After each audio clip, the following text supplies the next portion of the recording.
வணக்கம். இன்னைக்கு நம்ம செவிலியர் பணியில தரவு பகுப்பாய்வு பத்தி பார்க்க போறோம். இது வெறும் எண்களையும் வார்த்தைகளையும் பத்தின ஒரு விஷயம் இல்ல. இது ஒரு செவிலியரோட கவனிப்புல இருந்து கிடைக்கிற தகவல்கள் எப்படி நோயாளிகளுக்கான ஒரு சிறந்த பராமரிப்பா மாறுதுங்கிற ஒரு அற்புதமான பயணம். வாங்க இந்த ஒரு கேள்வியிலிருந்து ஆரம்பிக்கலாம். ஏன்னா செவிலியர் துறையில செய்யப்படுற ஒவ்வொரு ஆய்வோட மையப்புள்ளியும் இதுதான். நம்ம கிட்ட இருக்கிற சின்ன சின்ன தகவல்களை வச்சு நிஜமான பெரிய மாற்றத்தை எப்படி கொண்டு வர்றது அத பத்தி தான் பார்க்க போறோம். சரி, அப்போ டேட்டா அனாலிசிஸ்னா என்னன்னு முதல்ல சரியா புரிஞ்சுக்கலாம். செவிலியர் ஆராய்ச்சியை பொறுத்த வரைக்கும் இது ஒரு முறைப்படுத்தப்பட்ட செயல்முறை. நம்மகிட்ட சிதறி கிடக்கிற மூலத்தரவுகளை எடுத்து அதை ஆய்வு செஞ்சு அதிலிருந்து அர்த்தமுள்ள தகவல்களை பிரித்தெடுத்து முக்கியமான முடிவுகளை எடுக்க இது உதவுது. இன்னைக்கு நம்ம என்னெல்லாம் பார்க்க போறோம்னு ஒரு சின்ன ஓட்டம் பார்த்துடலாம். முதல்ல தரவு எப்படி முடிவா மாறுதுன்னு பார்ப்போம். அப்புறம் பகுப்பாய்வுல இருக்கிற 2 முக்கியமான பாதைகள், அதாவது அளவுசார் மற்றும் பண்புசார் பயணங்கள் பத்தி தெரிஞ்சுக்குவோம். கடைசியா இதுல இருந்து நமக்கு என்ன புரிதல் கிடைக்குதுன்னு பார்ப்போம். இப்போ நம்ம ஒரு முக்கியமான கட்டத்துக்கு வந்திருக்கோம்.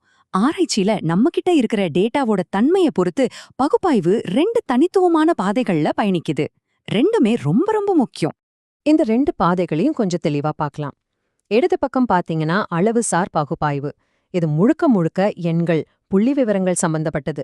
பெரிய அளவிலான மக்கள் கிட்ட அந்த டேட்டாவை எடுத்து என்ன நடந்தது, எத்தனை பேருக்கு நடந்தது மாதிரியான கேள்விகளுக்கு பதில் சொல்லும். இப்ப வலது பக்கம் பாருங்க, இது பண்புசார் பகுப்பாய்வு. இது கதைகள், நேர்காணல்கள், அனுபவங்கள் பத்தினது.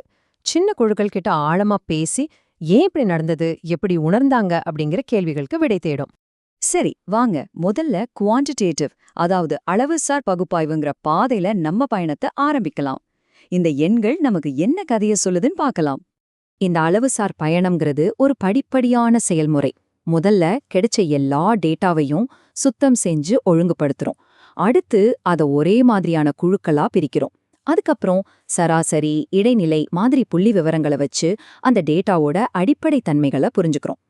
இதெல்லாம் வச்சு பெரிய முடிவுகளை எடுத்து கடைசியா இந்த எண்கள் எல்லாம் நிஜத்துல என்ன அர்த்தத்தை கொடுக்குதுன்னு விளக்குறோம். இதுல அனுமான பகுப்பாய்வுங்கிறது ஒரு சூப்பர் பவர் மாதிரி. அதாவது ஒரு சின்ன குழுக்கிட்ட செஞ்ச ஆய்வோட முடிவுகளை வச்சு ஒரு பெரிய மக்கள் தொகைக்கு அது எப்படி பொருந்தும்னு சொல்றதுதான் இது. இதனாலதான் ஆராய்ச்சி முடிவுகளை பரந்த அளவுல நம்மால பயன்படுத்த முடியுது. இந்த படத்துல நீங்க பாக்குறது ஒரு டிசிஷன் ட்ரீ. இத ஒரு மேப் மாதிரி யோசிச்சுக்கோங்க. ஒரு ஆராய்ச்சியாளர் தன்னோட ஆய்வுக்காக எந்த புள்ளிவிவர கருவியை பயன்படுத்தணும்னு குழப்பமா இருக்கும்போது இந்த மாதிரி ஒரு வரைபடம் சரியான பாதையை காட்டிடும். ரொம்ப சுவாரஸ்யமான ஒரு வழி இது. சரி, நம்பர்ஸ் பத்தி பார்த்தாச்சு. இப்போ 2வது பாதைக்குள்ள போலாம். எண்களை தாண்டி கதைகள், நேர்காணல்கள், தனிப்பட்ட அனுபவங்கள் மாதிரியான டேட்டாவை ஆராய்ச்சியாளர்கள் எப்படி பகுப்பாய்வு செய்யறாங்கன்னு இப்ப தெரிஞ்சுக்கலாம். இந்த பயணம் கொஞ்சம் வித்தியாசமானது. இது ஒரு நேர்கோட்ல போகாது, ஒரு சுழற்சி மாதிரி. முதல்ல எல்லா நேர்காணல்களையும் முழுமையா படிச்சு அந்த டேட்டாவோட ஒன்றி போவாங்க. அப்புறம் அதுல இருக்கிற முக்கியமான வரிகளுக்கு கோட்ஸ் அப்படின்னு சின்ன சின்ன லேபிள் கொடுப்பாங்க. ஒரே மாதிரி இருக்கிற பல கோட்ஸை ஒன்னா சேர்த்து பெரிய கருப்பொருள்களை, அதாவது தீம்ஸை உருவாக்குவாங்க.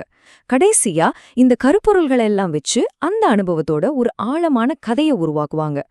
இந்த மேற்கோள் குவாலிட்டேட்டிவ் அனாலிசிஸோட இதயத்தையே தொட்டுடுச்சுன்னு சொல்லலாம். இது தனித்தனி கதைகளை கேட்டு அதுல இருக்கிற பொதுவான உண்மைகளை கண்டுபிடிக்கிற ஒரு பயணம். பல குரல்கள்ல இருந்து ஒரு பொதுவான புரிதலை உருவாக்குறது தான் இதோட நோக்கம். ஓகே, இப்போ இந்த 2 பாதைகளையும் மறுபடியும் ஒன்னா சேர்க்கலாம். பகுப்பாய்வு அளவுசாரா இருந்தாலும் சரி, பண்புசாரா இருந்தாலும் சரி, அதோட கடைசி இலக்கு ஒண்ணுதான்: கிடைச்ச பகுப்பாய்வை செயல்படுத்தக்கூடிய அறிவா மாத்துறது. இந்த பொருள் விளக்கம், அதாவது இன்டர்பிரிட்டேஷன்ங்கிறது தான் ரொம்ப ரொம்ப முக்கியமான ஒரு பாலம். இதுதான் டேட்டாவையும் நிஜ உலகத்துல நோயாளிகளுக்கு கொடுக்கிற சிகிச்சையையும் இணைக்குது.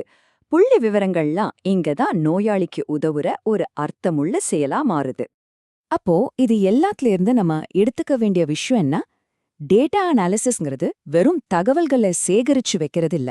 அது நோயாளி பராமரிப்பை மேம்படுத்துறதுக்கான ஆதாரங்களை உருவாக்குது.